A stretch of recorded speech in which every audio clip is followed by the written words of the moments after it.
मी पाहू शकता आपल्या केकला चारी बाजूनी सुंदर असा कलर आलेला आहे। हा केक आपण फक्त रव्यापासून बनवलेला आहे, याच्यामध्ये अंड्याचा वापर बिलकुल केलेला नाही, तरी सुद्धा हा एकदम मऊसूत लुसलुशीत असा बनवून तयार झालेला आहे। आता रसरशीत याच्या मागं कारण काय आहे तर ही गुलाबजामुन सारखाच केक आहे, का तर आपण ही पाकातला केक बनवत आहोत। अगदी रसरशीत असा, गुलाबजामुनला सुद्धा फिका पाडेल असा। तुम्ही पाहू शकता मी इथे पीस दाखवलेला आहे, अगदी रसरशीत असा बनवून तयार झालेला आहे। तुम्हाला जर हा केक बनवायचा असेल तर व्हिडिओ पूर्ण नक्की पहा। नमस्कार, मी अश्विनी स्वागत करत आहे तुमचे अश्विनीज किचनमध्ये। चला मग केक बनवायला सुरू करूया।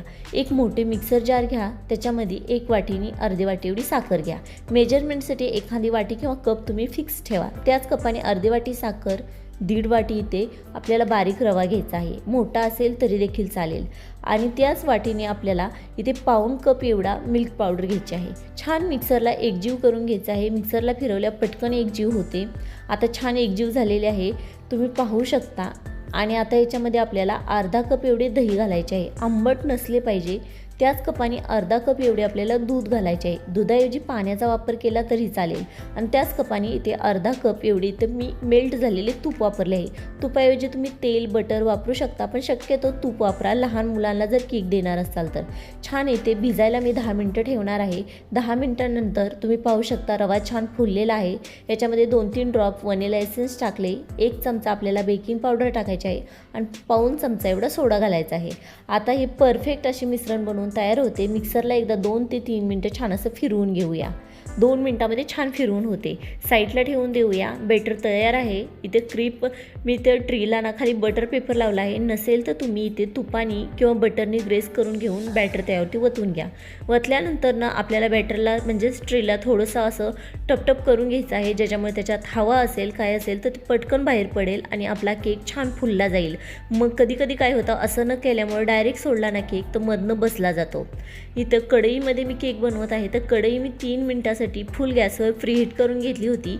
एक स्टँड ठेवा, स्टँड नसेल तर एखादी वाटी किंवा डिश ठेवून त्याच्यावर ट्रे ठेवून झाकण ठेवून 35 मिनिटासाठी बेक करायला ठेवा। आता पाकातला रवा केक बनवतोय, तर पाक बनवण्यासाठी अर्धा कप साखर, अर्धा कप पाणी घ्या आणि छान असं फुल गॅसवरती उकळून घ्या।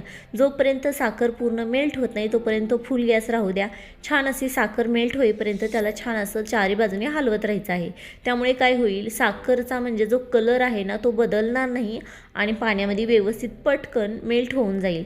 तुम्हाला मी ते दाखवते, छान असे मेल्ट झालेले आहे। मेल्ट झाल्यानंतर काय करायचं, मेल्ट झाल्यानंतर नाही ते एकदम लो गॅस करायचा आणि त्याच्यावरती 5 मिनिटं आपल्याला हा पाक उकळून घ्यायचा आहे।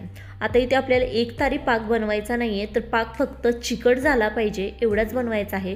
चक करताना गॅस बंद ठेवा, नाहीतर आपला पाक पुढं जाऊ शकतो। आणि इथे मी एका छोट्या वाटीत घेतला, थोडा थंड झाला तर तुम्हाला दाखवत आहे, अगदी चिकट असा झाला आहे। आता गॅस तर बंद केलेला आहे। इकडे 35 मिनिटांनी मी चक केलं तर माझा केकसुद्धा छान हलका ब्राऊन झाला होता सगळा।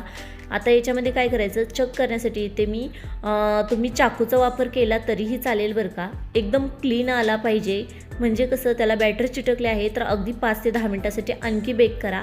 नसेल तर तुम्ही इथे थंड होण्यासाठी ट्रे साईडला काढून ठेवा।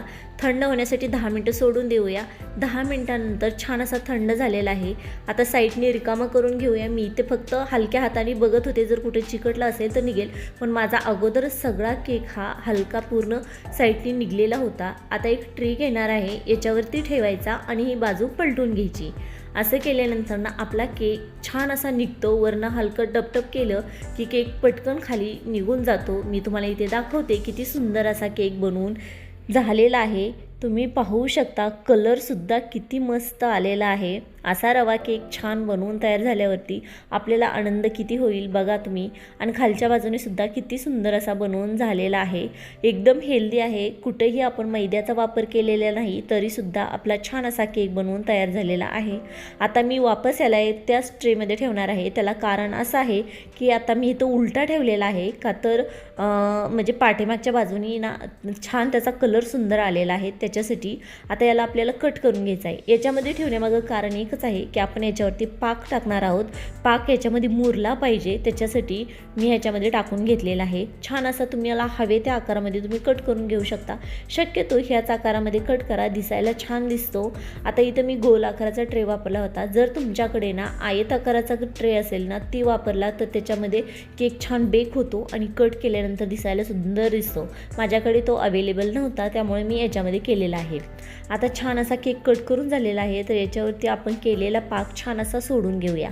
आता तुम्हाला असं वाटत असेल की केक हा पाक आहे तो पिऊन घेईल की नाही का असाच राहील, पण तुम्ही काही तसं समजू नका, कारण आपण जेव्हा सगळा पाक याच्यावरती घालणार आहोत ना, ह्याला केक जेव्हा ते शोषून घेणार आहे त्यासाठी आपण 10 मिनटं असं सोडणार आहोत। इथं पाक माझा पूर्णतः थंड झालेला होता आणि केक हलकासा गरम होता, त्याच्यामुळे नाही केक काय करतो पूर्ण शोषून घेतो पाकाला। 10 मिनटानंतर तुम्ही पाहू शकता केकने ना पूर्ण पाक सगळा शोषून घेतला आहे। मी इथे तुम्हाला एक पीस काढून दाखवते, काढताना इझिली एकदम परफेक्ट निघत आहे, तुम्ही पाहू शकता। आता डिशमध्ये घेऊन दाखवते आणि हाताने दाबून सुद्धा मी दाखवते, एकदम लुसलुशीत आणि रसरशीत बनवून तयार झालेला आहे आणि खायला तर इतका सुंदर लागणार आहे। जेव्हा केक बनवत होते ना तेव्हाच घरभर त्याचा वास सुटलेला होता आणि आता एकदम रसरशीत केक गुलाबजामुनच्या स्टेजचा जर पुढं आला तर राहणार तर नाहीच ना, तुम्ही पाहू शकता। जर तुम्हाला असा केक बनवायचा असेल एकदम परफेक्ट सामान घेऊन आणि हो एकाच मिक्सर जारमध्ये जास्त भांड्यांचा पसारा न करता, तर हा व्हिडिओ नक्की पहा बरं का। चला तर मग इथेच आपण व्हिडिओ संपूया, भेटूया पुढच्या व्हिडिओमध्ये। धन्यवाद।